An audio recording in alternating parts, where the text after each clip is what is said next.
Hey guys, Smelling Roses here. Today I'm out in the Prince Edward-Gallion State Forest in Prince Edward County in Central Virginia, and I'm going on my very first geocaching adventure. A couple of years ago I was hiking on Buffalo Mountain in Floyd County, Virginia. It's a great trail, by the way. It's one of my favorite trails and one of my favorite mountains. Anyway, I was hiking on that trail this one instance, and just totally by accident, totally by chance, I happened to be taking a break near some rocks, and I happened to notice a plastic container. You know, those kind of containers like you might store some leftover foods in. And so I picked up this container and opened it, and it was full of all kinds of just, stuff like little toys and knickknacks and whatnot. And I was kind of angry. I said, who left this box of trash up on this mountain? And even to this day, I'm still a little bit upset about it, because that area specifically is a nature preserve, and there are a number of rare plant and animal species protected in that area. And it's just not a good area to be tromping around and going off trail. But anyway, the container turned out to be a geocache. And I was not looking for that particular geocache. I just found it by chance. But when I got back home, I did a little bit of research on it and came to find out that geocaching was kind of a big deal. After that, I just sort of forgot about it. I didn't really think about it again until recently. I started watching some videos by my boy Camomeleon. You guys need to check out Camomeleon. He has a great channel, a lot of hiking and kind of related outdoor stuff, and he does a lot of geocaching as well. And I was watching some of his videos about making containers and some of his hikes where he would go out and find geocaches, and I just sort of got interested in it. I sent him a message, and he replied back telling me how to get started. Alright, so we're actually going to park here, and the site that I'm going to be looking for is still about half a mile down this road, but there's really nowhere to park down there. This is a good spot, so we're going to park here. So my friend Camomeleon told me to go to geocaching.com.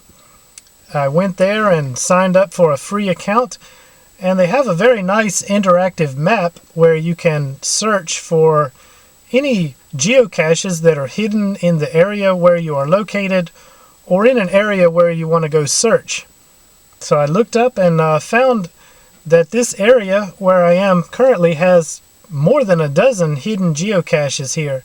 Most of them are very small, and the website gives you the sizes and GPS coordinates and a brief description in some cases of the box or the container that you'll be looking for.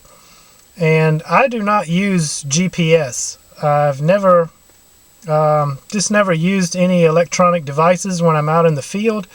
Just for hiking and backpacking, even bushwhacking off trail, if you have a good map and a good compass and you know how to use them, GPS is really not necessary. So I've never used GPS. I can certainly see the benefit of having such a device in geocaching, however, because the GPS device will put you very close to the exact coordinates of the hidden container, and then makes it a lot easier to find. But I've selected a geocache that is hidden in an area that I'm somewhat familiar with. There are a number of landmarks in the area, and I've just used an old school method of triangulation. I'm going to be taking a compass bearing on several known waypoints that I have established using bends in the creek, a place where the forest noticeably changes between hardwoods and pine, for example.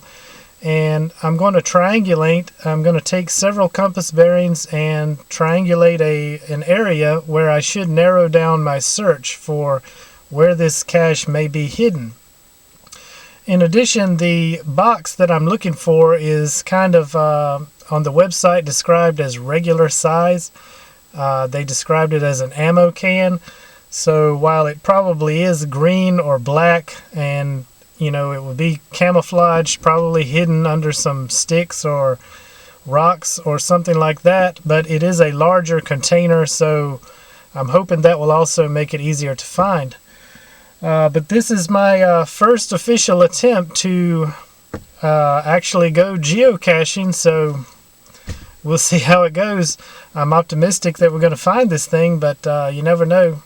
It may prove to be more difficult than I expect. But yeah, let's go get this thing.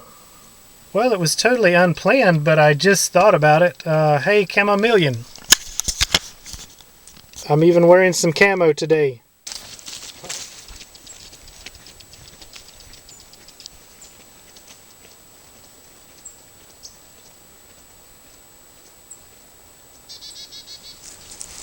This is mid-November 2014. It's very cold today. Just 2 days ago, the temperatures were in the low 70s, and today we're in the low 30s, and we're expecting a high today maybe of around 40 degrees. It's also very windy today, so it's quite cold. A day like today in January or February might be considered a beautiful day, but we haven't quite got used to it yet, and feels quite cold today. Guys, this is Medley Branch. Very beautiful area here. You can see this is Medley Branch, and there's a junction with another creek over there. I'm not sure how clear it is in the video. And I know I'm not supposed to show you guys exactly where the geocache is hidden. We're not supposed to give it away for anybody. But it's somewhere out in here. And again, I'm not using GPS, so that's going to make it more difficult for me to find this cache. But I did use some waypoints along the creek here, along with a change in the forest that is in that direction, which you can't see in the video, but it's somewhat noticeable here with the naked eye. And I'm going to take some compass bearings and sort of triangulate an area where I'm going to search for the cache. Alright guys, so I'm still looking for the cache, and I've been looking for it for a lot longer than I would actually like to admit. But hey, it is my first time, right? But I'm determined to try to find this thing. I guess I'm pretty stubborn. Smelling Roses does not give up easily. And I guess that's been both a blessing and a curse over the years. But once I set my mind to doing something, I'm pretty determined to do it. So we're going to keep looking here. I know I'm right on top of it. This has to be the area where this cache is located. Just thinking back to what an old buddy of mine used to say when I was a student at Virginia Tech. Two of my best friends were former military guys. One had been a SEAL in the Navy, and another was in the Marine Corps. And we used to talk a lot about camouflage and hiding stuff.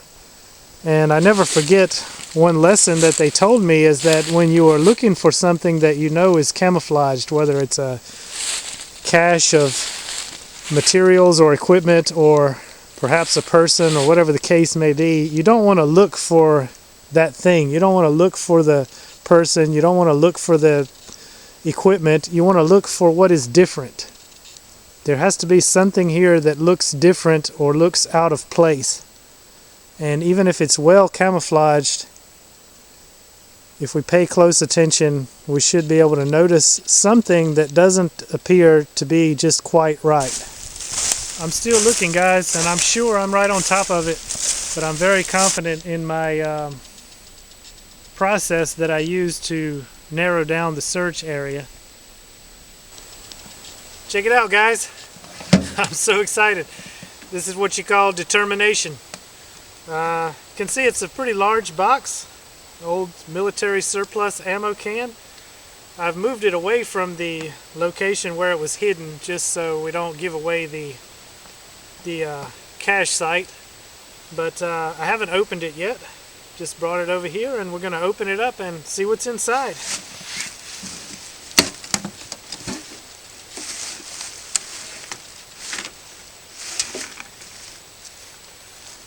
Alright, we got a logbook which we'll sign, letting the owner know we were here. Check it out. Somebody must have been walking home because they left their car keys. Oh, this is actually a trackable.